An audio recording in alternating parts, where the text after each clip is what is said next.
Hello, everyone. Welcome to today's webinar, the 2026 Infrastructure Assessment Q&A. My name is Jenny Wong, a senior investor analyst within the member success team here at GRESB. It has always been our team's top priority to make sure that your GRESB journey is as smooth and as successful as possible throughout the year. So hopefully, after attending today's webinar, you will leave feeling prepared for the upcoming reporting season, which is just around the corner.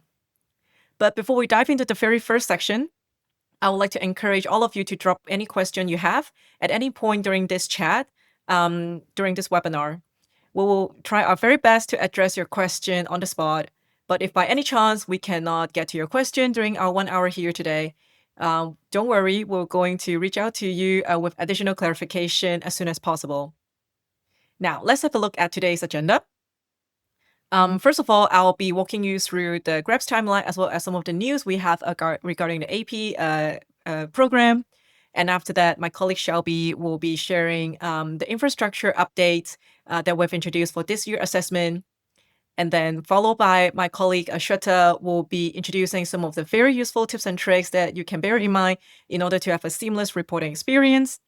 And finally, my colleague Tiago will be tackling some of the very tricky and perhaps more frequently asked questions together with you.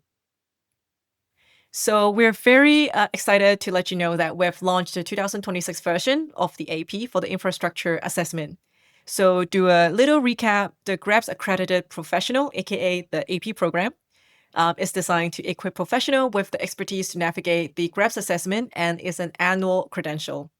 Because of that, we are also launching the recertification exam this year that is designed exclusively for existing AP holders for them to maintain their accreditation. The recertification will be much shorter in length because it will only assess the new and updated content that are introduced for the 2026 standard rather than the full body of the exam material. It will help to ensure the credential owner remains up to date and continue to demonstrate current and applied expertise in the GRESB infrastructure assessment. For more information, please visit our website or reach out to your account manager if you have any question. Now, let's have a look at the timeline. I'm sure that many of you are well familiar with the reporting period that is starting the 1st of April, but actually there is much more happening outside this 3-month window. So during Q1, we work on preparing and launching all the tools and resources to help you feel prepared for the reporting season. And this year, we're very proud to have introduced the GRESB Guide, which encompasses all the major resources on one single platform. So unlike the previous year, you'll have to go to different websites in order to find the right content. Right now, you can just go to GRESB Guide, and then you'll be able to find important documents such as reference guide, scoring document, as well as some other supplementary resources like the technical FAQ and the changes document. And then 1st of April is when we will open the portal for you to start inputting your assessment data. After the submission deadline in the summer, we will be busy running the scoring model as well as validating your response and also doing the benchmarking as well. Once we hit September, we'll release the preliminary result and entering the review period. A month later, in October, we'll be releasing the official final result that will be made available to all the participant and investor members. Now, there is a key few dates for you to mark down on your calendar if you would like to stay on top of your GRESB reporting game. But first of all, we would like to share with you that this year we've launched 2 brand new services, namely the GRESB Success Suite, as well as the GRESB Technical Expert Touchpoint. They will be available all year round, so please reach out to us if you have any question or if you have any interest in any one of them, and we'll be happy to provide much more details. As mentioned earlier, 1st of April is very important because you can start logging into the portal and insert any data that you may have. And then another important date to bear in mind will be the 20th of June. This is the deadline where you can purchase and to request and to have the pre-submission check conducted. In GIST, this is one of the service that we provide if you wish to have your response and evidence reviewed prior to the submission. We'll encourage all the participants who have chosen to use this service to reserve a spot as soon as possible because they can really fill out. And then when it comes to 1st of July, that will be the submission deadline. And after that, it will be the 1st of September where we will be releasing the preliminary result. And then right after that, we'll be entering the review period. which means that for the first 2 weeks of September, you will be able to request assessment correction if needed, especially in a case that you believe you have some misreported data or you would like to challenge some of our validation decision. And after that, we'll be doing the scoring again, benchmarking again, in order for us to release the final official result as of 1st of October. So as of the first day of October, all the result will be made available not just to the participant, but also to our investor member. And after having a closer look at your result, if you'd like to discuss in depth about your performance, for example, your strengths and weaknesses, you can always consider the result performance review with us. Now, I'll pass it on to Shelby for her to talk to you more about what changes we've made specifically for the infrastructure assessment in 2026. Thank you. Hi, everyone. My name is Shelby Curry, and I'm an associate on the member success team. Today, I'll be walking you through the 2026 GRESB infrastructure standards updates, which represent a significant step in the GRESB Foundation's journey towards streamlining reporting and focusing on real-world performance. For anyone unfamiliar with the standards development process, this is governed by the GRESB Foundation. The Foundation is an independent, mission-driven organization that seeks to ensure the GRESB standards continue meeting the needs and priorities of real asset investors and managers. To achieve this goal, they evolve the infrastructure standards annually.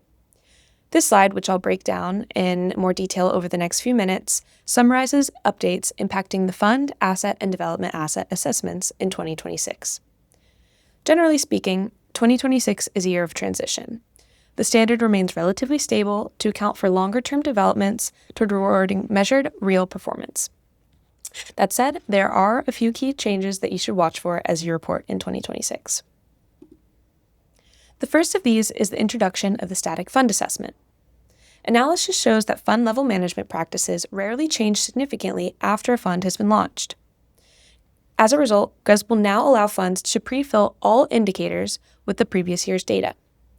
The only exception to this is indicator RP1, which is about sustainability disclosure, and this will only begin to be pre-filled in 2027 as its structure has changed in 2026. However, for other indicators, instead of repeatedly uploading evidence year after year, funds are only required to report relevant and material updates. The key benefit of this is a near-zero reporting burden for mature, stable funds. The fund assessment effectively becomes a hygiene check, which allows managers to shift their time and focus towards supporting asset-level performance. To facilitate this static move, GRESB will remove dynamic data collection at the fund level. More specifically, indicator RP 2.2, which was previously called ESG incident occurrences, will be completely removed because incident data is more prominent and already collected at the asset level. Another change is to SE2 through SE4, where percentages for employee training, satisfaction, and human capital metrics will all be removed in favor of static checkboxes to describe management practices. Moving on to two new asset exclusion reasons. For a bit of context here, funds have the options to exclude specific assets from contributing to their performance or development score if there is a valid reason to exclude them. In 2026, GRESB is introducing two new exclusion reasons that will prevent scoring penalties for assets that cannot or should not be reported. The first of these is a non-infrastructure asset for diverse funds that may hold non-infrastructure investments such as software companies or service provider companies. And the second is for national security, when assets like those serving military facilities, for example, are legally prohibited by national authorities from disclosing data. So if a fund uses either of these exclusion reasons or any of the others that are already available, its portfolio coverage will not be impacted. Instead, the scores of included assets will be reweighted across the portfolio. And just as a reminder, if an asset is not validly excluded, but it does not participate in GRESB or is not connected to a fund on the portal, it will effectively contribute a score of 0 to the fund's aggregated performance or development score. Funds are able to select exclusion reasons within indicator RC6 of the assessment, where they define their portfolio of underlying assets. We encourage all of you to review the full list of exclusion reasons within this indicators page within GRESB Guides. Up next, I'll address an update that affects all infrastructure participants and that is the streamlining of the sustainability reporting indicator, which is RP1. GRESB is raising the bar by shifting from rewarding the quantity of reports to the quality and reach of disclosures. Participants will now only report on one main sustainability report, rather than having the option to report multiple types. To earn full points in the fund assessment, disclosure must be at the entity level, public, aligned with a recognized framework, and externally verified or assured. The same is true for the asset assessments, except without this distinction between group and entity level reporting. Funds are expected to lose roughly half a point on average from this change. I'll also note that GRESB significantly expanded the list of recognized standards and frameworks to which the disclosure can be aligned. You can find them in the scheme list page within GRESB guides. If your desired framework is not on that list, you can report it as an other option, but really important to note is that this other option will be neither validated nor scored. GRESB will, however, review all the submitted other options to consider their recognition in future years' assessments. Overall, we hope this change to RP1 will significantly reduce reporting burden and give investors a clearer, more simpler insight into the fund or assets disclosure practices. The next update has to do with net zero, which applies to the asset assessment and was driven largely by member feedback. So for a certain subset of renewable sector assets, the materiality of net zero will be reduced from medium to low, meaning that it will no longer carry any scoring weight.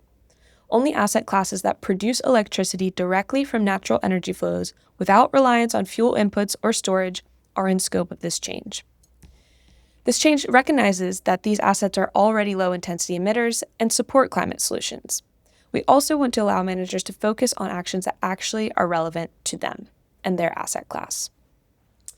GRESB recognizes that some renewables may choose to go through the target setting process and wish to communicate this to their investors, and we'll assure you that they can still do that.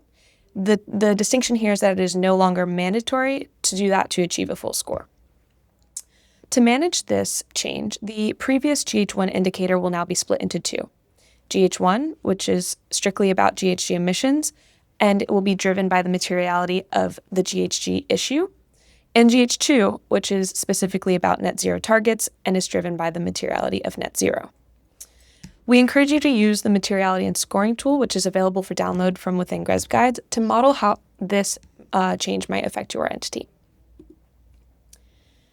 The next change I'm very excited to share is the introduction of the IIGCC Net Zero Investment Framework, or NZIF, alignment module. So what is NZIF? It is the most widely used framework for net zero investment strategies, which was developed by IIGCC as part of the Paris-Aligned Investment Initiative, which aligns portfolios with Paris Agreement goals. GRESB partnered with IIGCC and created a working group of GRESB members to develop a set of universal criteria that assess alignment to the NZIF framework. We piloted this methodology in 2025 and produced pilot reports, but now in 2026, the assessment is fully available to all assets who are undertaking the asset assessment. All they have to do is choose to fill out the NZIF module, which consists of 5 very short yes or no indicators, and completion is completely optional. It has no effect on the asset's main assessment score. If you do choose to complete this module, GRESB will use the data from those 5 indicators, as well as a selection of infrastructure asset assessment indicators to assess an asset's overall alignment. Participants who complete it will also receive a dedicated NZIF report, which provides actionable insights into net zero alignment, decarbonization progress, and transition planning at the asset level. Very quickly, before I'll move on to what's coming in beyond 2026, I just want to mention 3 more minor updates that you'll come across.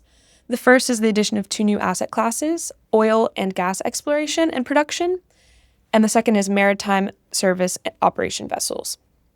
Another more minor change is that the climate resilience indicators of the asset and development asset assessments, which are RM3 and RM4, they now include updated climate scenarios to reflect more recent NGFS data and the discontinuation of the 2°C scenario from CREM. Now, the third and final change I'll cover is that the risk assessment indicators, which are RM 2.1 through 2.3 of the asset assessment, have been simplified so that only assessments that include all 4 elements, which are identification, analysis, evaluation, and treatment of material issues are going to be recognized. These updates, as well as everything I discussed today, are covered in more detail within the 2026 Standards Updates section of GRESB Guides for your reference. But before I wrap up, I want to share a little bit about what is coming beyond 2026. So all of these 2026 changes are really stepping stones towards a 2028 vision where GRESB measures real-world performance. This is a priority number one for the year ahead in our standard development process. The goal here is a smooth transition towards focusing more on performance and less on management practices, which many infrastructure participants have already demonstrated they've become quite strong in. So essentially more on outcomes and less on the efforts behind them. GRESB and the standards committees are finalizing the methodologies behind this concept, but in short, it will reward year-over-year GHG emissions reductions and work to increase differentiation within the benchmark, all while reducing reporting burden of many more meticulous, tedious documentation exercises. GRESB will be very excited to share more details on the Road to Performance initiative as soon as they become available. But in the meantime, we absolutely welcome you to reach out with questions or feedback. That wraps it up for my part, so I'll pass it on to reporting tips and tricks. But again, don't hesitate to reach out to us at info@gresb.com with any questions or leave them in the chat here. Thank you. Hi, everyone. And thank you, Shelby, for the really helpful insights on the 2026 standard changes for the infrastructure assessments. I'm Shweta, and I'm an associate on the member success team at GRESB. In this next part of this webinar, I will be walking you through some practical reporting tips and tricks that will help you navigate this reporting process more smoothly and make the most out of your submission. I'd like to first briefly introduce the different types of infrastructure assessments that we have at GRESB. We have the infrastructure fund assessment, which is completed by fund managers or investors. Then we have the infrastructure asset assessment and development asset assessment. These are designed for assets that are in operation or under development and are typically completed by infrastructure companies or asset operators. Each of these assessments is made up of different components, and those components can be selected based on your needs. By now, you should have a good understanding of which assessment or assessments you'll be completing and how they may or may not feed into one another. GRESB Guides is a complete redesign of our resource experience, which has been built to be more intuitive, practical, and closely aligned with how participants complete the GRESB assessments. All information related to the input, namely the standard and reference guide and scoring document, and the output of the assessments are now hosted on GRESB Guides, so you no longer will have to manually navigate through multiple documents. This also means easier accessibility and clearer guidance throughout the reporting process. Additionally, there's a new AI-supported search functionality within GRESB Guides, making it quicker and easier to find exactly what you're looking for. Overall, this update brings greater clarity on reporting requirements. You'll notice improved and more consistent terminology, as well as clearer validation requirements. There's also now an FAQ section under each indicator, which helps address common questions directly where you need them. And finally, we've improved the readability of scoring explanations, so it's easier to understand how your responses are being evaluated.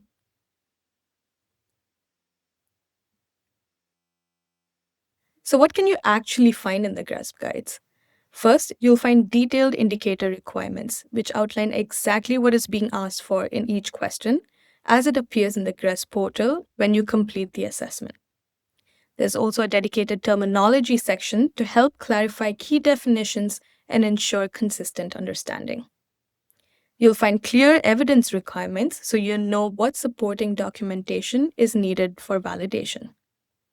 The scoring section includes information on points allocation, helping you understand how scoring is distributed along with detailed scoring methodologies and scoring weights within indicators, giving you a better visibility into how your responses are assessed.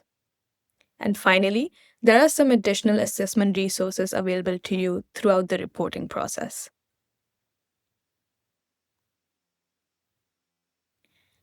I want to highlight the supporting information section within the GRESB guides, as this is a useful area to be aware of during reporting.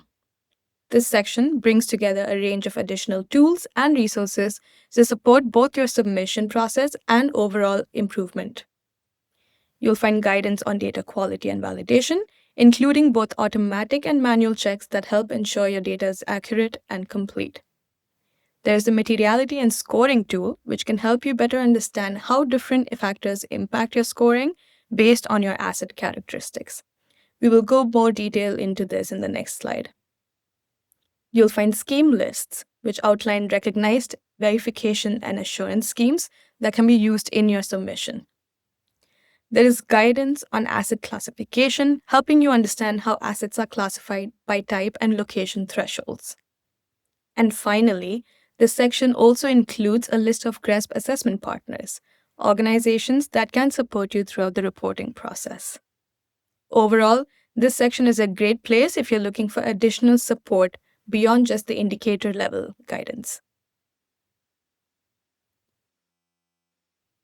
As mentioned in the previous slide, one of the most useful resources to understand scoring in the asset assessments is the materiality tool.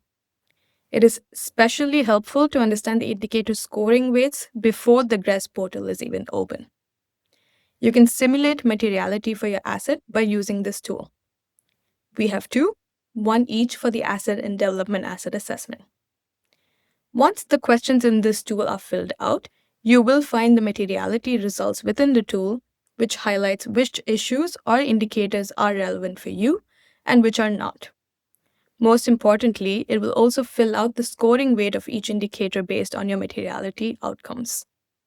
In other tabs of this tool, you can find the logic behind your materiality results and which characteristics affect which issue.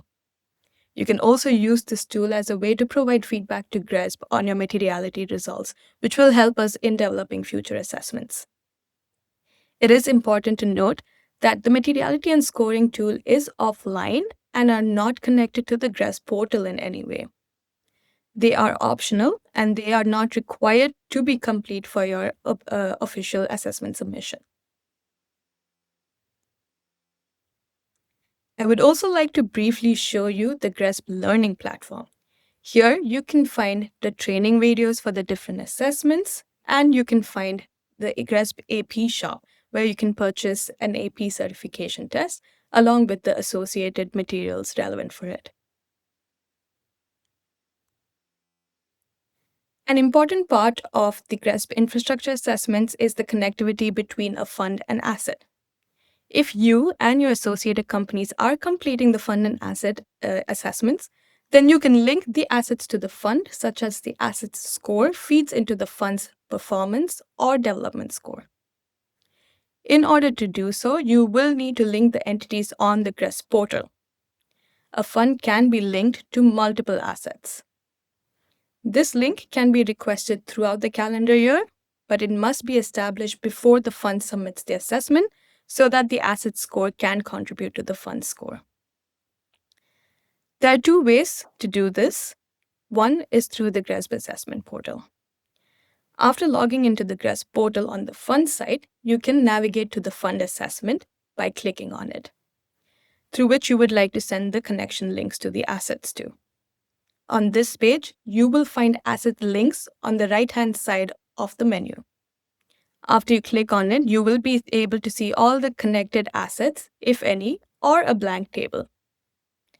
By clicking on Add Asset and filling out the underlying details, you can send a connection request. Or you can do this directly on the assessment portal itself once the GRESB portal is open. Once you start your fund assessment for 2026, you can navigate to Indicator RC6. Here you will find a table of all the connected assets, if any. Here you can click on Edit Table at the bottom of the table, which will then take you back to the same page as step 3 in the first pathway, and then you can follow steps 4 through 6 to complete the connection. This is how you can send a request from the fund side. Now, if you need to accept a request from the assets side, then you can do so on the GRESB portal.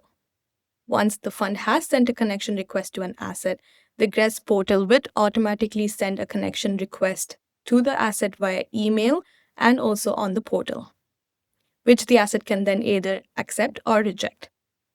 An asset can be linked to multiple funds. On the asset assessment, on the page of the entity, if the user clicks on Fund Links on the right menu bar, you can see all the connection requests. Only users with account manager or investor relations manager access rights to the asset assessment can accept or reject a request. Next, we move on to some helpful tips for evidence that will come in handy during the reporting process. These tips are applicable to all assessments and all indicators has some of the best practice tips that can be followed to ensure seamless validation. First, all uploaded evidence is reviewed by validators. So, any document that you find relevant to an indicator must be uploaded to the indicator itself. Second, evidence must support all selections. For a positive validation decision, it is recommended that the evidence you provide per indicator must support all the selections that you made in the assessment response. Third, evidence must clearly apply to the reporting year unless specified otherwise. Most indicators require evidence to be from a certain reporting year. There are some exceptions where older evidence is permitted. Hence, it is recommended to check the validation requirements from GRESB guides before providing evidence. Next, evidence must clearly apply to the reporting entity. All evidence provided must either clearly state that it applies to the entity by name, or this clarification should be provided in the open text box. Next, evidence must be provided as a document upload or a URL link. Certain indicators may only allow one or the other. The next one is URLs should be active and link directly to the correct page within 2 clicks. And finally, if multiple documents are being provided, you should consolidate them into one file, and it's best to avoid any zip files.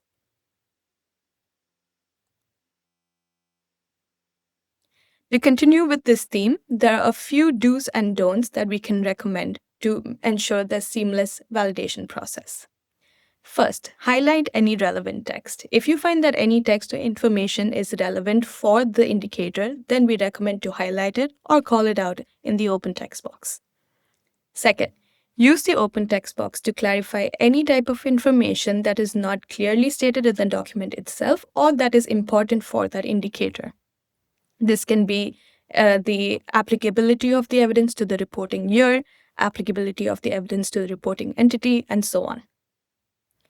Third, review indicator-specific requirements closely. In GRESB guides, you can find all the requirements for each indicator, so please review them before you provide evidence. Don'ts. Uploading information or text in picture format is usually not recommended, as it reduces the readability of the document.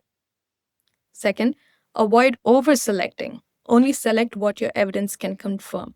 We do recommend that you can only select selections that the evidence can provide information or support for, because over-selecting may negatively impact the score. And finally, indicator pre-filling. We do have the option to pre-fill your indicators from the previous year's assessment. When you open your 2026 assessment, you will come across a couple of questions. If you have completed the 2025 assessment, you will also come across this question that asks you if you would like to pre-fill your 2026 response with your 2025 responses. What are some of the advantages of pre-filling? 1. It reduces reporting burden. For indicators that have stayed the same or are similar, if you pre-fill your responses from the previous year, you will not need to have to fill it out again this year. Second, the validation exemption criteria applies for certain indicators. For example, for the policy indicators, if in the previous year you have got a fully accepted decision and full points, and if you leave it pre-fill, you will continue receiving full points and full accepted validation decision for these indicators. Finally, the validation decision and score received from the previous years are visible for some indicators, so that gives you kind of an indication of how you did last year and whether you can continue providing a similar evidence or similar response this year. Thank you. Thank you, Shweta. And hello, everyone. I'm Tiago, and I'm here to present the Q&A section of this webinar. Before we start, I just want to give you an overview of the structure of this section. First, we're going to start with the more general questions. These are questions that are affecting all the infrastructure assessments. And then we have asset and assessment level questions. These will be questions just for the asset assessment or the asset development assessment. So we'll be more into the granular level on the second part. Starting with the general, the first question is one of the most frequent interactions we have with participants, which is whether GRESB can add or remove users from a specific entity. With that in mind, we believe it's worth mentioning that account managers can handle this process themselves. To do so, you need to follow the steps on the slide and a new user will be added. First, you log in, you select your reporting entity, you go to user access rights on the right, and you make your edits. These edits can be, for example, add a new user or remove already existing users. You can also change the access level of existing users.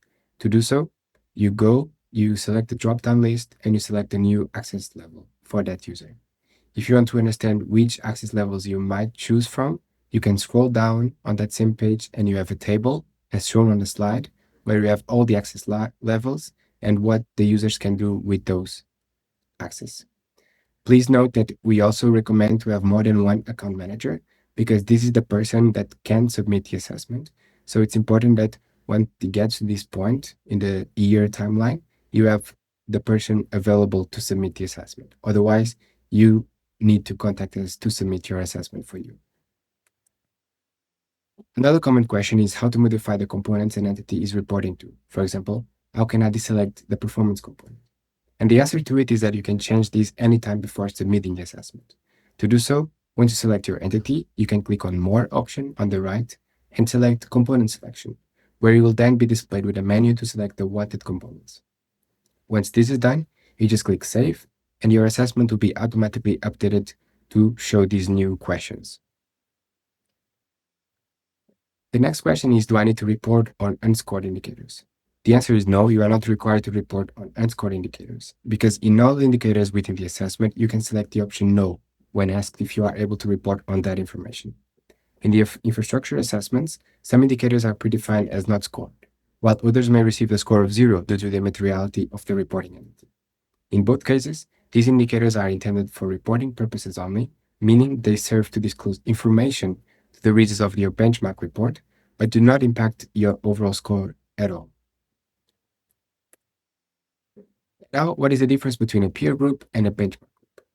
For infrastructure, both groups are used for comparison purposes only, meaning they have no impact on your scoring, but the way we build them changes a bit. On the left, you have the peer group. This is a more detailed group of entities that share similar characteristics to yours. These are also shown under the peer comparison in the benchmark report. The benchmark group on the right is based on the entity's characteristics and component selection, meaning here you'll be compared with entities that have the same selections as you. These are shown under the component titles, for example, under the management component or under the performance component in the benchmark report. Again, as I said in the beginning, it's important to note that these are created to provide extra context for your results, but they do not affect your final score.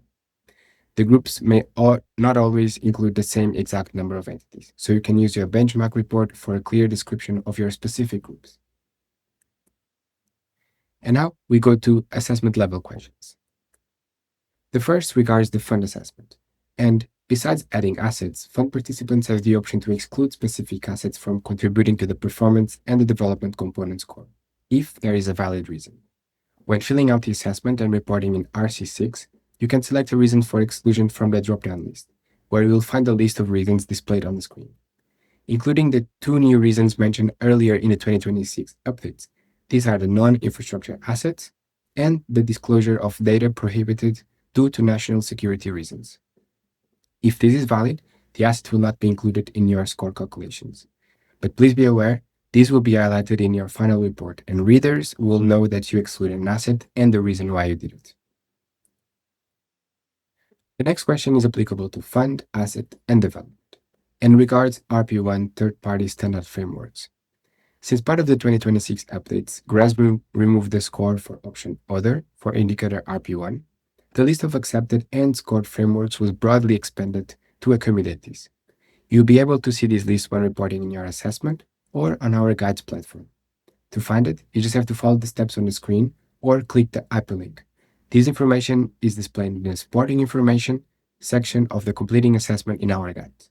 In case you have a scheme that is not in the list, you can still report it in the other.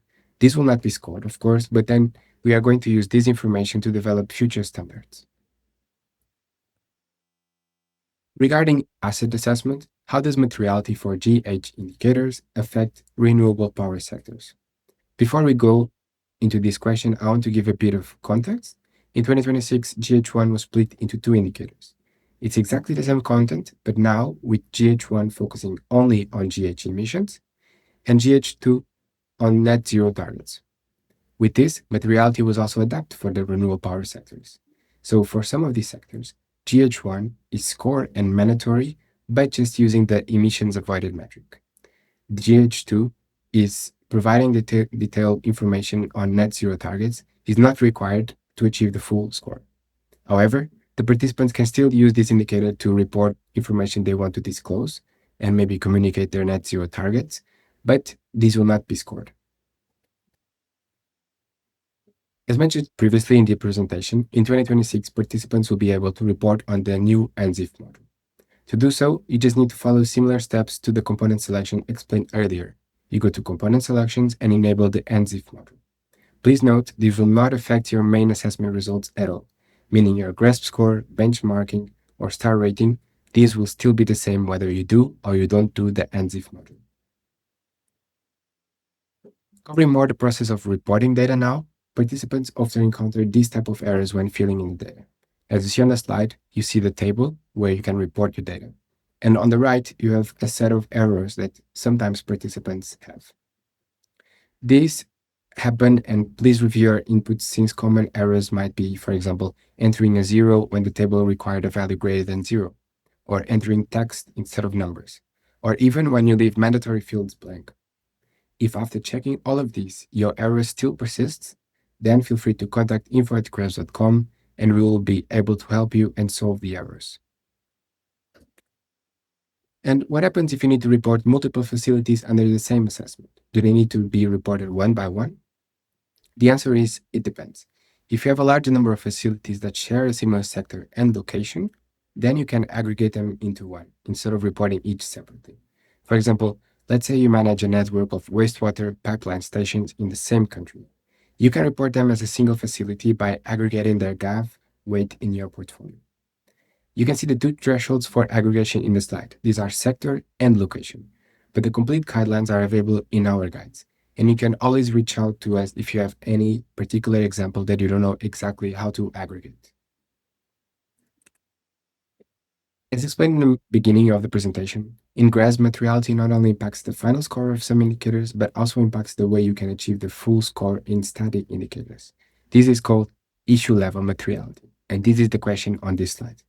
For example, in the asset assessment, the 1.65 points for PO1 are achieved by selecting different combinations of environmental issues depending on the relevance for each participant. The same applies to the remaining POs, so this means PO1, PO2, and PO3, and some of the risk management indicators. The conclusion for this question is issue-level materiality is materiality applied at the selection level of the indicator. This means the maximum achievable score is still the same for all the entities, but the way to achieve it differs from entity to entity. And with all this materiality impacting your assessment, how do you know how much each indicator is scored and what is the relevance of each of the issues? Let's split these into two. We start with the indicator level. As you see on the left side, on the assessment portal, when editing your assessment, you can see the score of the indicator in a green top right corner. For indicators affected by materiality, the scores and relevance levels will also be mentioned there, but only after the entity and reporting characteristics section of the assessment is completed, because we need this information to determine your materiality. Again, on the slide, you see that energy is high relevant, so it has 10 points attributed to it.